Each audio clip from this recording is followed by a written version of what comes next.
भाभी, आपने मेरे कपड़े क्यों नहीं धुले? काम करते करते बहुत देर हो गई और अभी रात के 9 बज रहे हैं। बहुत ठंड पड़ रही है, कल सुबह धो दूं? नहीं नहीं, अभी धो चुपचाप। आपको समझता नहीं है क्या? मुझे कल पहनना है वो। अच्छा ठीक है।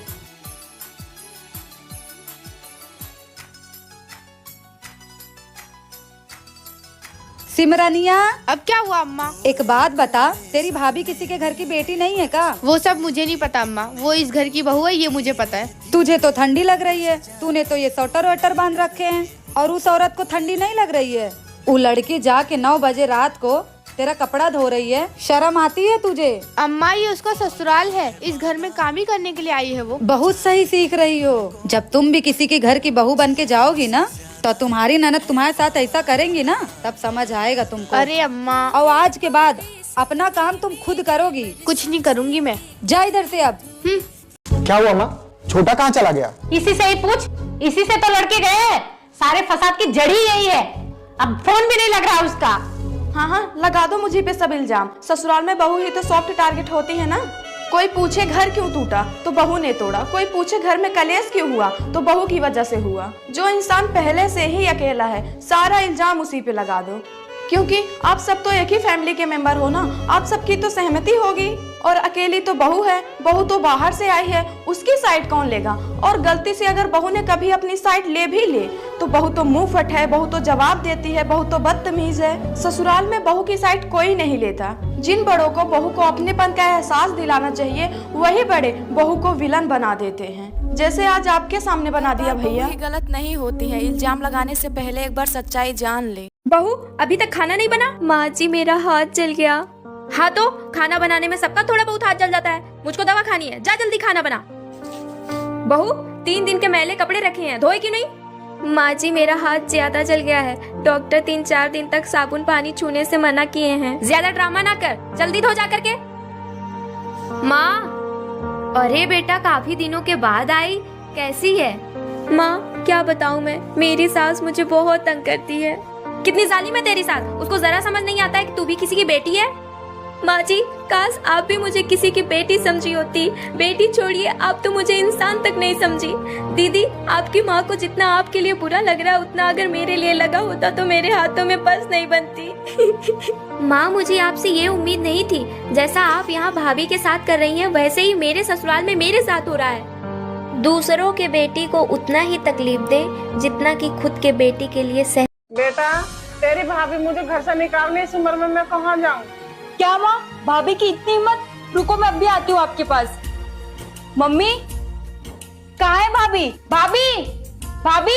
अरे दीदी, आप बैठो ना। मैं यहाँ बैठने नहीं आई हूँ। आपकी हिम्मत कैसे हुई मेरी माँ को उनके घर से और उन्हीं के बेटे से दूर करने की?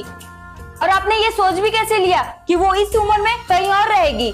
जैसे आपने अपनी सास को अलग किया, वैसे ही मैं मम्मी जी को अलग कर रही हूँ। वो तो मेरी सास बुरी थी जिन्हें मैंने अलग किया, पर हाँ, मेरी माँ बुरी नहीं है। छी, कितनी बदतमीज हो। हंसी आ रही है आपको मेरी बातों पे? हंसी तो मुझे आप जैसी बहुओं और बेटियों पे आती है। अपनी सास से अलग रहने वाली बहू भी अक्सर मायके में आके कहती है, वो तो मेरी सास बुरी थी इसलिए मैं अलग हो गई, बस मेरी माँ अच्छी है, वो तो भाभी को सेवा करनी नहीं आती। बेटा, तेरी भाभी ने मुझे घर से नहीं निकाला है। 1 मिनट। हाँ बोलना। और दीक्षा, करवा चौथ की तैयारी कैसे चल रही तेरी? बहुत बढ़िया, तू बता। मेरा तो सब अच्छा है। तू ये बता, तेरे पति ने तुझे करवा चौथ का कुछ गिफ्ट दिया कि नहीं? अभी तक तो नहीं दिया। ये क्या बात हुई भला? मेरे पति ने तो मुझे सुबह ही सोने का चेन गिफ्ट किया, मैं तो पहनी भी हूँ। अच्छा, पता नहीं तेरा पति लाएगा भी कि नहीं। अच्छा चल छोड़, मुझे ये सब क्या। मेरे पास तो इतने पैसे भी नहीं है। अच्छा चल ठीक है, मैं तुझे बाद में कॉल करती हूँ। झल कुकड़ी कहीं की। सुनो, कहाँ जा रही हो? वो मैं ये। अरे वो सब छोड़ो, ये गिफ्ट देख के बताओ कैसा है? अच्छा है, लेकिन इसकी कोई जरूरत नहीं थी। अब अगर तुम्हारे लिए गिफ्ट नहीं लाऊंगा तो तुम अपने दोस्तों को क्या बताओगी? उसका क्या है, उसका पति तो लाखों कमाता है, उसकी सिचुएशन जैसी अपनी तो नहीं है ना। और वैसे भी ये करवा चौथ पति और पत्नी के प्यार के लिए होता है, थोड़ी ना गिफ्ट और पैसों के लिए। बात तो तुम्हारी सही है, लेकिन तुम इसे पहन लेना, तुम पर अच्छा लगेगा। अच्छा, छत पे जल्दी आ जाइएगा। भाभी, ये आपका कमरा है, आज से आप इसी में रहोगी। बाप रे, इतना बड़ा कमरा मेरा? इतने बड़े कमरे में तो मेरा पूरा परिवार रहता था। मैं अकेली रहूंगी? हाँ भाभी, अब जाओ आप आराम करो।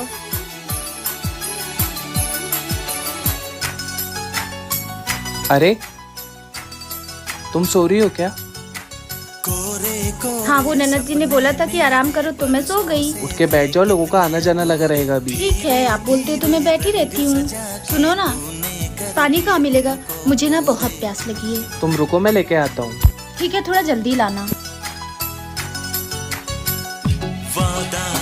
ये लो।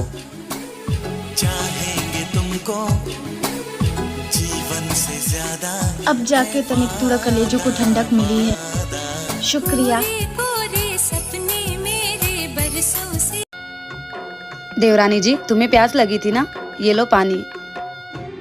अच्छा, कुछ भी जरूरत हो तो मुझे बुला लेना। जी दीदी। सुनो काली माई, ओह सॉरी भाभी जी, ये मम्मी ने दिया है। बोली कि हाथ में बांध के सो जाना, सुबह कोई रस्म है। ठीक है ननन जी। और हाँ, एसी चालू मत करना, लाइट बिल बहुत ज्यादा आता है। सुनो ननन जी, आपके भैया नहीं आए अभी तक? अच्छा, तो तुम यहाँ सपने सजा के बैठी हो कि भैया आएंगे? तुम्हारी वजह से भैया अब तक घर नहीं आए। मुझे तो लग रहा है भैया उधर ही सो गए रहेंगे। पर ये शादी तो दोनों परिवार की मर्जी से हुई है ना? ये शादी किसी परिवार की मर्जी से नहीं हुई है, बल्कि तुम्हारे बाप का पैसा देखकर मम्मी ने जबरदस्ती शादी करा दी। वैसे भी भैया किसी और से ही प्यार करते थे, लेकिन माँ बाप के सामने बच्चों की कहाँ ही चलती है। गुड नाइट भाभी जी। कुछ माँ बाप अपने लालच के चक्कर में किसी की बेटी और अपने बेटे की जिंदगी तक बर्बाद कर देते हैं। पक्का तुम्हारी बुआ आई होगी। जाओ बेटा देखो, अगर तुम्हारी बुआ आई होगी ना तो कह देना मम्मा घर पे नहीं है। जाओ। नमस्ते बुआ। नमस्ते बेटा। बेटा तुम्हारी मम्मा कहाँ है? मम्मा तो घर पे नहीं है, आप बाद में आ जाना। ठीक है बेटा। अरे किसका फोन आ रहा है? तेरी दादी फोन कर रही है? पक्का पैसे मांगने के लिए फोन कर रही है। ले बेटा तू बात करके बोल दे मम्मा नहाने गई है, आप बाद में बात करें। हेलो दादी। हेलो बेटा, तुम्हारी मम्मा कहाँ है? मम्मा नहाने गई है, बात में बात कर लेना। ठीक है। शाबाश मेरे बच्चों।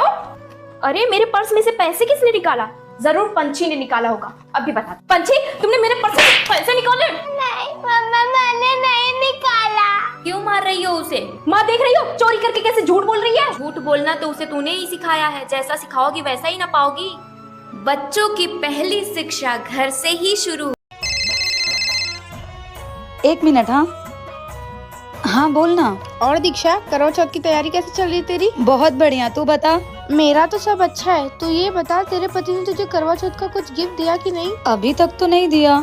ये क्या बात हुई भला? मेरे पति ने तो मुझे सुबह ही सोने का चेन गिफ्ट किया, मैं तो पहनी भी हूँ।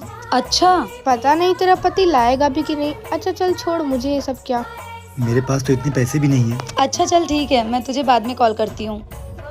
झल कुकड़ी कहीं की। सुनो, कहाँ जा रही हो? वो मैं ये अरे वो सब छोड़ो, ये गिफ्ट देख के बताओ कैसा है। अच्छा है, लेकिन इसकी कोई जरूरत नहीं थी। अब अगर तुम्हारे लिए गिफ्ट नहीं लाऊंगा तो तुम अपने दोस्तों को क्या बताओगी?